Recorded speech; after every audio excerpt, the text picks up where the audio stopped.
I'm Eric Musco, social media coordinator for Star Wars: The Old Republic, and I'm here to talk to you about one of the most fun parts of the game, socializing and playing with other players. We're talking about things like speaking up in general chat, joining a group for a heroic mission, or even diving into some of our more complex team-based operations and war zones. If you're new to the MMO genre, these things may seem a little intimidating, and that's why we want to talk to you about how it all works.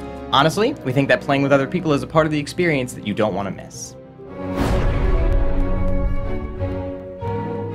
Whether it's with real-world friends or people you've met in the game, socializing is a key part of the Old Republic experience. The simplest way of interacting with other players is through the chat window. You can join the conversation by pressing Enter or clicking in the bottom of the window. Type your message and hit Enter to send it. You'll find this is a great way to ask for advice when you're stuck, to ask for help in facing a powerful enemy, or to look for a group to play through a flashpoint. You'll notice the word General appears next to the message you're typing.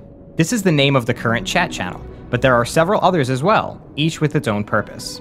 General Chat is a planet-wide channel where anything goes, from in-game requests to random conversations. You can switch to the General channel anytime by typing /1 or /general. You can access the PvP channel by typing /PvP or /2, and it's used most often in war zones or open-world player versus player areas. Typing /3 or /trade opens the Trade channel.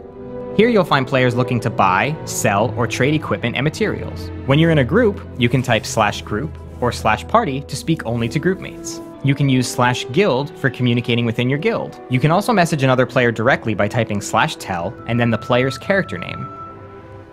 If you right-click on the Chat tab and then select Chat Settings, you can see the full list of chat channels and select which you'd like to monitor. Your chat window can also be used for more than chatting with other players. This small button gives you easy access to emotes. These prompt your in-game character to act something out in the game world, or communicate a set message to other players nearby. You can wave, or even dance. There are more than 100 emotes in the game, so have fun experimenting to find your favorites. When you're looking to group up or hang out with other players, set a course for the fleet. Republic and Imperial players alike will find shuttles to the fleet on nearly every world, and it's also marked on your ship's galaxy map. Here, you'll find class and profession trainers, vendors, and all types of other useful resources. Players generally gather here to trade, talk, and to meet and group up for war zones, flashpoints, and operations. Grouping up is something you'll definitely want to do at some point in the Old Republic. For flashpoints, operations, and the more difficult heroic missions, soloing just isn't an option.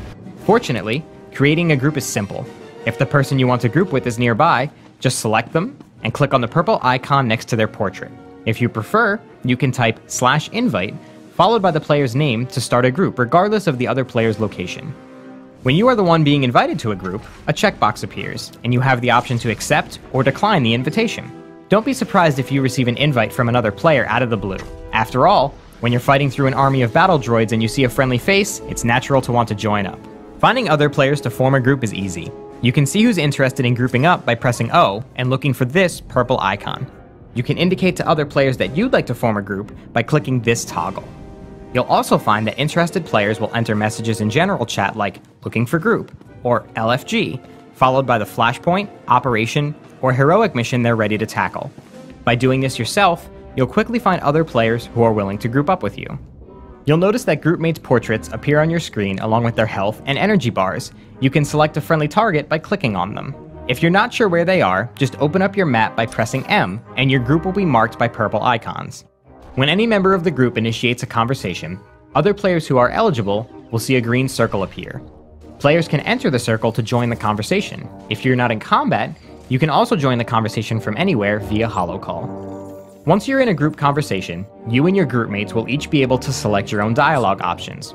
When a dialogue option is chosen in a group conversation, a random number is generated, and the character who wins the role will respond. Regardless of which character speaks, all members of that group are awarded dark side or light side points based on their personal choices. In addition to light side or dark side points, you will also earn social points. Social points add up over time, allowing you to advance up in social tiers. As you progress, you will be able to purchase and use special social items in the game. These include toys, costumes, and unique speeders, so make sure you group up whenever you can. Grouping up is a lot easier when you add other players to your friends list. The game will prompt you to add your current group to your friends list when you complete a mission. but you can add a friend at any time by right-clicking their portrait and choose the option in the Additional Commands submenu. This will allow you to see when your friends log on, or quickly see who's online by pressing O to bring up the Friends window. Learning to work together to overcome challenges is essential when you're joining up with other players for a heroic mission, a PvP war zone, or one of the game's more advanced flashpoints or operations. We could talk for hours about team tactics, but at the base level, it's really about learning what role your character is best suited for in the group, and then cooperating with your group mates to use your abilities to support the team. It may seem intimidating at first, but the game's been designed so that playing your role should be pretty easy to learn, so go ahead and give it a shot. So we hope that gives you a good overview of the social experience in the Old Republic, and we certainly encourage you to check it out for yourself. Thanks for watching, and may the Force be with you.